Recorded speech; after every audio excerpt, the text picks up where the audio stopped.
കേരള സർക്കാർ ഏറെ കൊട്ടിഘോഷിച്ച് നടത്തിയ അതിദാരിദ്ര്യ വിമുക്ത സംസ്ഥാന പ്രഖ്യാപനം സംസ്ഥാനത്തിന്റെ സാമൂഹിക സാമ്പത്തിക രംഗത്ത് വലിയ വിമർശന കൊടുങ്കാറ്റിനെ തിരികൊളുത്തിയിരിക്കുകയാണ്.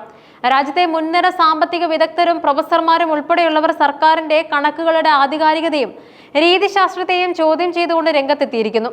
സർക്കാരിന്റെ അവകാശവാദങ്ങളും നിലവിലുള്ള കേന്ദ്ര ക്ഷേമ പദ്ധതികളുടെ ഔദ്യോഗിക ഡാറ്റയും തമ്മിലുള്ള വലിയ പൊരുത്തക്കേടുകളാണ് ഈ വിമർശനത്തിന്റെ കാതൽ.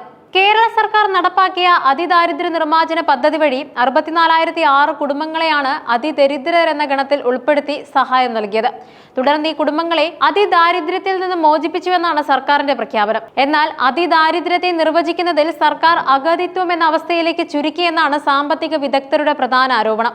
ദാരിദ്ര്യത്തിന്റെ അളവുകൾ താഴ്ത്തി നിശ്ചയിക്കുക വഴി അതിദരിദ്രരെ വളരെ കുറഞ്ഞ സംഖ്യയായി മാത്രം കണ്ടെത്തി പ്രഖ്യാപനം നടത്താൻ ശ്രമിച്ചു. ഈ സംഖ്യയെ ചോദ്യം ചെയ്യാൻ വിമർശകർ പ്രധാനമായും ഉപയോഗിക്കുന്നത് കേന്ദ്ര സർക്കാരിന്റെ അന്ത്യോദയ അന്ന യോജന പദ്ധതിയുടെ കണക്കുകളാണ്. ദേശീയ ഭക്ഷ്യസുരക്ഷാ നിയമം 2013 പ്രകാരം രാജ്യത്തെ ഏറ്റവും ദരിദ്രരായവർക്ക് ഭക്ഷ്യസുരക്ഷ ഉറപ്പാക്കുന്ന കേന്ദ്ര പദ്ധതിയാണ് കേരളത്തിൽ ഈ വിഭാഗത്തിൽ ഉൾപ്പെടുന്നവർക്ക് മഞ്ഞ റേഷൻ കാർഡാണ് നൽകുന്നത്.